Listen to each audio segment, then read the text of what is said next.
Tapi menurut anggota UKK Respirologi Ikatan Dokter Anak Indonesia atau IDAI, Bambang Supriyatno yang saya kutip dari Kompas mengatakan bahwa sebenarnya kalau misalnya kita mengidap asma tapi asma tersebut terkontrol, tidak akan berpengaruh buruk apabila terpapar COVID-19. Kuncinya adalah asma tersebut terkontrol, Disti.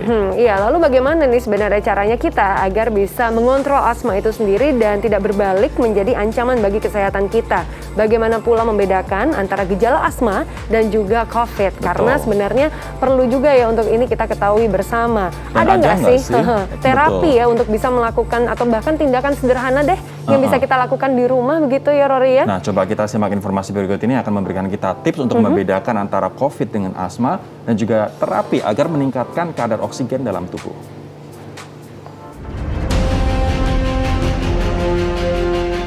Inliners, asma adalah salah satu penyakit komorbid yang membuat gangguan pernafasan semakin memperparah kondisi COVID-19. Sehingga para penderita asma harus ekstra waspada di tengah pandemi seperti saat ini. Vira misalnya, perempuan 25 tahun ini sudah menderita asma sejak kecil. Keluhan asmanya sempat tergolong berat, namun setelah menjalani perawatan medis yang tepat, asmanya lebih terkontrol. Vira pun selalu was-was di masa pandemi karena asmanya sangat mudah kambuh. Hanya karena terpicu debu atau stres, ia bisa langsung sesak nafas. Sebenarnya jarang gitu ya bawa inhaler. Kalau emang lagi ada, kalau lagi kambuh aja aku baru bawa. Tapi sekarang itu aku setiap hari ada di samping aku gitu. Terus aku juga ngurangin mobilitas aku ya. Memang para penderita asma harus berhati-hati, tapi tetap saja tidak boleh panik ya inliners. Paling penting adalah memastikan asma dalam keadaan terkontrol. Hindari pencetus, teruskan terapi asma sesuai dengan rencana bersama dokter, dan amankan stok obat-obatan di rumah. Kemudian, segera vaksin COVID. Jangan takut karena asma yang terkontrol bukan merupakan kontraindikasi untuk mendapatkan vaksin COVID-19. Nah, biar kita tidak terlalu panik, yuk kita bedakan gejala COVID-19 dan kambuhan asma. Tanda paling jelas adalah pada COVID tidak muncul suara nafas wheezing yang kerap ditemukan pada penderita asma.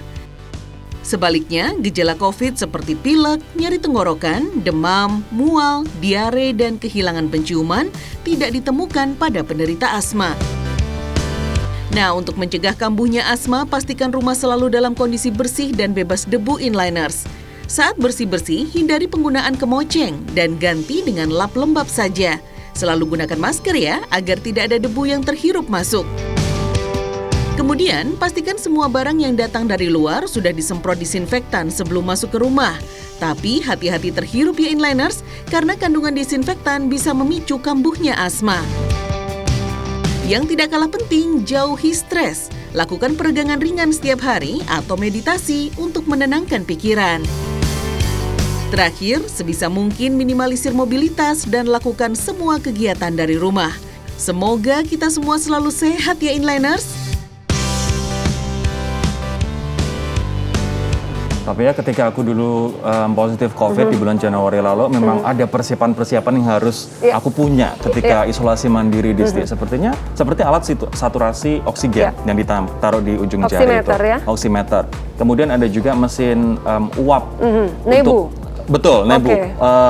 Buat jaga-jaga kalau misalnya kita sesak nafas begitu.